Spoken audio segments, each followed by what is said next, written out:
இப்போ பிரியாணிக்கு வந்து ஒரு பெஞ்ச் மார்க் என்னன்னு பார்த்தீங்கன்னா ஒரு பாய் வீட்டு கல்யாணத்தில் போடுறது தான் பெஸ்ட் பிரியாணி அப்படி நம்ம பொதுவாக போடுறோம். அவங்க பண்ணும்போது அதை வந்து அவங்க ஒரு கமர்ஷியலான இன்டென்ஷனில் பண்ணுறது இல்லை. அவங்க என்ன பண்ணுறாங்க, வர்றவங்க வந்து வயிறார சாப்பிட்டுட்டு வீட்டில் இருக்கிறவங்கள வாழ்த்திட்டு போகணும் அப்படி தான் வந்து ஒரு இன்டென்ஷனில் போடுறாங்க. நம்ம கமர்ஷியலாக பண்ணும்போது lot of compromises also happens in terms of எப்படி அந்த ஃபுட் காஸ்ட்டை கரெக்டாக பெஸ்ட் பண்ணி வைக்கிறது. ஏன்னா அவங்க அதில் அந்த ஃபுட் காஸ்ட் பார்க்கணும், பெஸ்ட் ஆஃப் த பெஸ்ட், நல்ல நெய் ஊற்றுங்க, ஆட்டு வந்து இளம் ஆடாக பார்க்கணும். அதுவும் நான் ஐம் ஃப்ரம் தூத்துக்குடி சைடு. எங்கள் ஊர்லலாம் எங்கள் தாத்தம் பாட்டம் சைட்லாம் எப்படின்னு பார்த்தீங்கன்னா அந்த கறியை சாப்பிட்டு இந்த ஆடு இந்த இடத்துல மேய்ஞ்சிருக்கும்பா அப்படின்னு சொல்கிற அளவுக்கு ருசி பார்த்தவங்க. இன்னைக்கு அந்த கைண்ட் ஆஃப் டேஸ்ட்டோ கொனசரோ யாரும் கிடையாது. இன்னைக்கு நல்லா ஸ்பைசியாக நல்லா சுட சுட கொடுத்தீங்கன்னா அது ஒரு நல்ல பிரியாணி அக்செப்ட் பண்ணுற ஒரு மனம். ஏன் நான் இதை கேட்குறேன், இப்போ அவர் சொன்னதுலேயே நான் எடுத்துக்கிறேன்.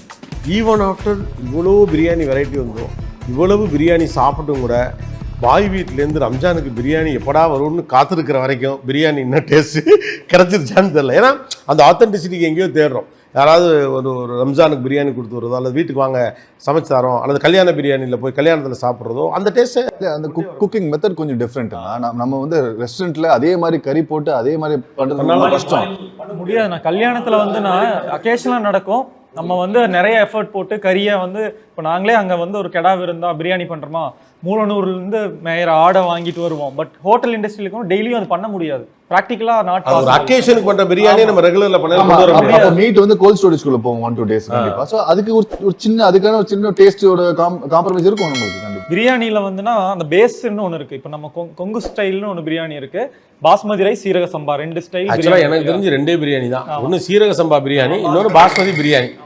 ஓகே, அதுக்கு மேலே வெறும் பிரியாணி அப்படி ஒன்று இருந்துச்சு. அதுக்கப்புறம் மற்றபடி பெரியம்மா செய்கிற பிரியாணி, அத்தை செய்கிற பிரியாணின்னு ஒரு ரெசிபி இருந்துச்சு.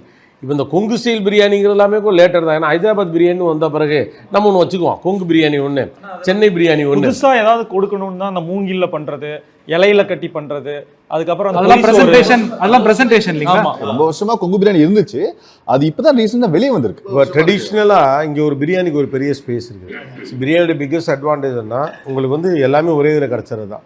ஒரு மீலில் வந்து நான் ஒவ்வொன்றுலேருந்து எடுத்து ஆட் ஆன் பண்ண வேண்டியது, எல்லாம் மிக்ஸ்டு, அவ்வளோதான். ஒரு ஆக்சுவலாக நம்மளுடைய ஃபாஸ்ட் ஃபுட்டு நான் நினைக்கிறது பிரியாணி தான் சொல்லுவேன். எல்லாமே நல்லா இருக்கும், டக்குன்னு பேக் பண்ணி வரலாம், டேஸ்டியாகவும் இருக்கும், நல்லாவும் இருக்கும், ஆஃபர் எக்கச்சக்கம். ஆனால் நான் என்ன கேட்குறேன்னா, பிரியாணி பிஸ்னஸ் எவால்வ் ஆன அளவுக்கு பிரியாணியோட டேஸ்ட் அண்ட் வெரைட்டிஸை நம்ம எவால்வ் பண்ணியிருக்கோமா அப்படிங்கிறது தான் எனக்கு. 15 வெரைட்டி பிரியாணி நாங்கள் வச்சிருக்கோம், 15 வெரைட்டி பிரியாணி வச்சிருக்கோம். அதான் 15 வெரைட்டி ஒரே மாதிரி இருக்குது. அதான் கொஸ்டினே இப்போ. ஏன்னா அதுதான் நான் கேட்குறேன், இவ்வளோ வளர்ந்த பிஸ்னஸ்னால் அது ரொம்ப பயங்கரமாக வளர்ந்துருக்கு.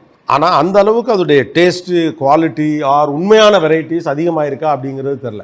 இப்போ வெஸ்ட்டோட ஸ்பெஷல் என்ன, அவன் ஒரு பிராண்டை உங்களுக்கு போர் அடித்த பிறகு கூட அது போர் அடிக்கணும்னு உங்களுக்கு நம்ப வைப்பான். ஒரு பீஸா ஒன்றே ஒன்று வச்சுருப்பான் கடைசி வரைக்கும். அதான் இன்னும் சொல்ல போனால் வெஸ்ட்டில் தான் ஃபுட் ப்ரிஃபரன்சஸ் ரொம்ப கம்மி.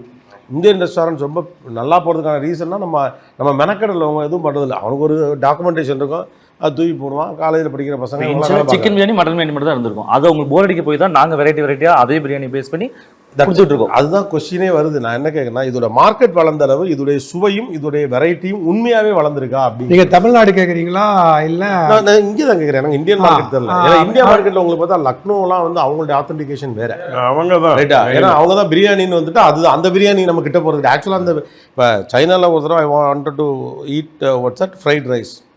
ஏன்னா இங்கே நம்ம டி நகரில் ஃப்ரைட் ரைஸ் நம்ம நிறையா சாப்பிட்டுக்கணும், என்னால் வாயில் வைக்க முடியல. கேட்டால் என்னடா எப்படி பண்ணுறீங்க, எங்கள் ஊரில் எப்படி பண்ணுவாங்க தெரியுமானே, டேய் உங்கள் ஊரில் பண்ணுறது அது இல்லைடா இதாண்டா இதுங்கிறான். அது பரட்டுது எனக்கு. நம்ம ஊரில் பண்ணுறது ஆக்சுவலி ஃப்ரைட் ரைஸே கிடையாது, அது நம்மளுக்காக வந்து நம்ம இவால்வ் பண்ணுது. அவ்வளோதான்.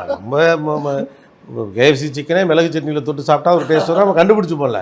நான் என்ன அதை தான் நான் கேட்குறேன். இப்போ நமக்கு ஒரிஜினல் டேஸ்ட்னு ஒன்று இருக்குல்ல, அது வளர்ந்துருக்கணும்ல. அது ஆக்சுவலாக வளரலாம், டேஸ்ட் வளரல, வெரைட்டி தான் வளர்ந்துருக்கு.